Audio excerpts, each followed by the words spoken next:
We have seen a little bit more supply in gems that would typically have gone to Asia, particularly in China. One of the things we talked about earlier was rubellite, and rubellite seems to be much more available now than it was before here, although the prices are still strong. Production isn't as strong as it was before, I'm sure because of that lack of demand that's in Asia, but starting to trickle over in the United States. Other areas that we see more availability are higher-end gems that were previously going to China as well. But the demand is still very strong. In Europe in particular, we're seeing people that are, because of the exchange rates, coming and wanting to buy here in America. And American consumers and collectors are starting to pick up again. So the U.S. market seems to have taken up the slack from what's gone down in the Asian market. From Myanmar, there is virtually no change in the supply. The mines are still officially closed until they finish rewriting the laws for the mining activity, primarily in the Mogok Valley area. That's been something in the works for a number of years now, and it's taking quite a bit longer than we all anticipated, but I think in the end the result will be beneficial to the Burmese and the miners, and hopefully also to the industry as a whole. But right now prices are extremely high, mainly because they don't really want to sell anything without knowing what the future holds for their ability to mine more material. And so things if you understand how things kind of work typically in Myanmar, is that there's a lot of trading that happens within the culture itself and the country, and so prices change even within the Mogok Valley. You can have things go up quite a bit because of people trading amongst themselves before it even reaches a dealer that then might be able to export. There's still a leftover trickle-down effect of the demand that happened in China that then brought prosperity to a lot of these miners in Africa that then allowed them to continue to do more mining. So they are still doing this mining that they initiated during this big growth phase, and so there's still more material coming out, particularly from Nigeria, new tourmaline coming from Congo in beautiful greens and mint greens and peach colors. So yes, there was a big benefit in that more mining was occurring, and therefore now we're seeing still the result of that in the production that's coming out. And the American market now is the primary consumer of a lot of this material that's coming in, and so we're seeing more than we did over the last probably almost 10 years. Opal is particularly black, which is what we tend to deal in because we like the quality of the black opal material. Our customers are looking more for that type of higher end opal. The production, though, is still considerably low, and particularly in Lightning Ridge, which is where the fine high-end black comes from. But we have been moving in that direction over the last decade. So the material that you see now that's much more than in years past is just a result of us investing more in opal rather than other gemstones. And that's partly due to the fact that there has been a greater demand, particularly in the higher end retailers, in using opal again in jewelry. They historically have always used black opal, but they kind of strayed away from it for a while, and then they've come back. And so you'll see a lot of the high-end retailers are making beautiful opal pieces, particularly with black opal. I think the Ethiopian opal helped to bring more attention to opal as a whole. So the benefit there has been to bring opal to the masses, because the price points there were much lower than they had seen before. And through that, there was a greater appreciation for opal in general. And so all levels of the opal industry benefited from that and from the marketing that went along with that. Spinel is still, I think, probably the #1 new gem. Everyone still considers it to be new, more so in the newer colors that are available. We're seeing more, like I said last time, in the purples and the blues and the grays and these unusual colors that we didn't see much of before, because they tended to be cut into these over dark stones, or they didn't even bother cutting them. and now they're seeing the value of these beautiful, very subtle hues that come out, and lavenders and violets and things like that are incredible. So in that part of the spinel market, we're seeing a lot of growth. The normal growth in the reds and and traditional pink, very like ruby and sapphire type quality pieces. And then in other gems, I've seen a lot of increased appreciation for unusual things like the new sphene from Zimbabwe, for example, which is just electric green. Sphenes from Madagascar that come in multiple colors of these browns that throw off red and green flashes. And then the odd variations on sapphire, beryl, tanzanite. The unheated tanzanite material is still super popular, and it's a great use of a material that before was underappreciated actually, and the cutters began to understand how they could manipulate these stones and cut them in ways that showed off their trichroism, which really has been a great thing for the tanzanite market because people really wanted something to kind of shake things up a little bit. Russian demantoid is still difficult to come by. The use of the heat treatment to improve the color on some of the material has improved the saleability of a lot of it and the demand.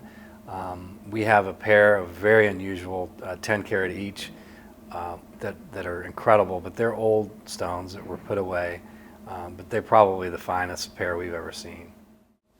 I brought this stone because we both agreed that it was a very beautiful stone and very unusual. So this is a very large 50 karat color change sapphire, which in this light you're going to see more of the purple end of that color change, and in daylight you would get much more of a blue with a bit of a secondary purple in the background.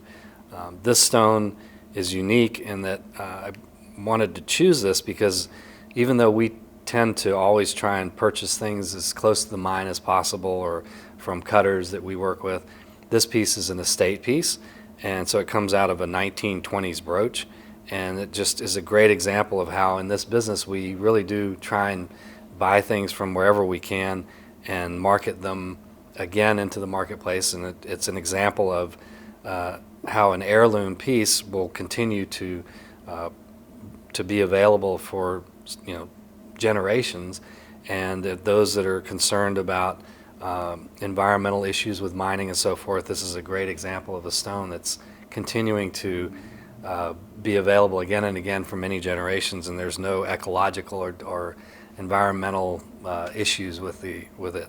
So we did a little repolishing of the very top facets, but otherwise that's it, just a bare minimum of touching it up. This could go to anyone from a high-end retail house to a designer or even a museum. There's been that kind of interest in a stone of this size. Well, this particular color with this, particularly in this end of this, the purple, it being as strong as it is extremely rare.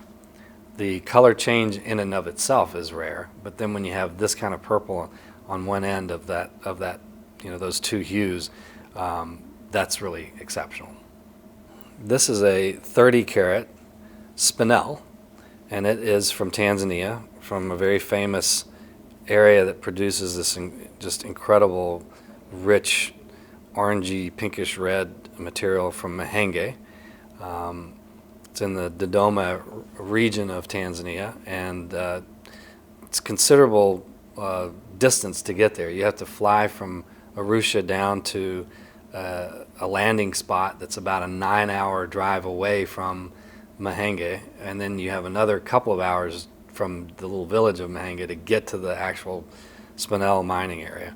And it's unique. This is from that original find that was found in 2006, and there were very large crystals, but they produced very fine gem quality material like this. But this is considered an exceptional size at 30 carats. I would say that this would probably have to be in the top 1% of the material that has come out of that mine. So it's very rare. But ruby prices have gone up so dramatically in the last just year and a half that I don't think spinel has caught up yet. So it's still, in my opinion, it's an undervalued gem.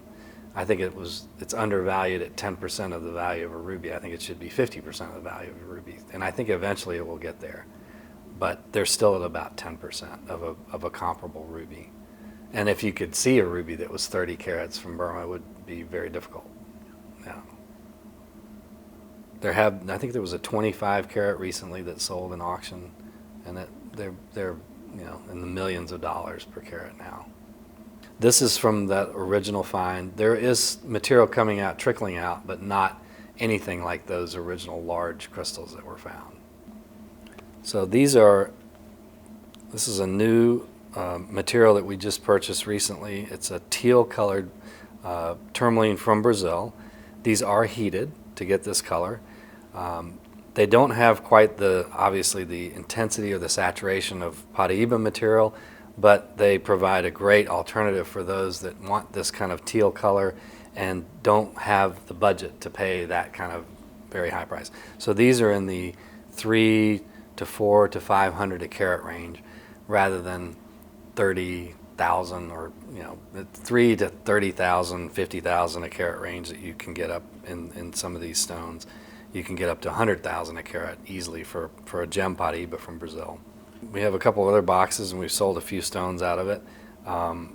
It's still, it's so new for us that we haven't had this particular color. There is material that comes from Namibia as well that comes very close to this, and that's always been a big seller for us. The Namibian material is a little more intense and a little bit stronger, so that's probably why it's done a little better over time. But this will be, I think, a big seller. And it comes in such a great array of size and price point. Sometimes you'll get a little deeper color, but even in this little small one, you have very deep color. So it's just a matter of cutting and heating. So where the market is going in the future, in my opinion, is going to be largely based on how things pan out for U.S. trade internationally, at least for our business domestically. It's very important for us to have business abroad, and at least for the wholesale part of the business. And so for us, the Asian and the European markets are very important. I think they're going to come back around, and I think probably even stronger than before. As soon as China gets things worked out and U.S. trade balances start working out, which they eventually will, I think we're going to see a big comeback from China. But my bet is on India. And the reason I think that is that we have not focused enough on the Indian market, which is growing rapidly. They have a historical appreciation for colored gemstones and for jewelry, and I think that market's been a bit overlooked by our market. And I think that in the future, we're going to see a lot more business there. And so my focus is going to be on that in the near future, but in the long term, I think China and particularly Europe are going to come back very fast.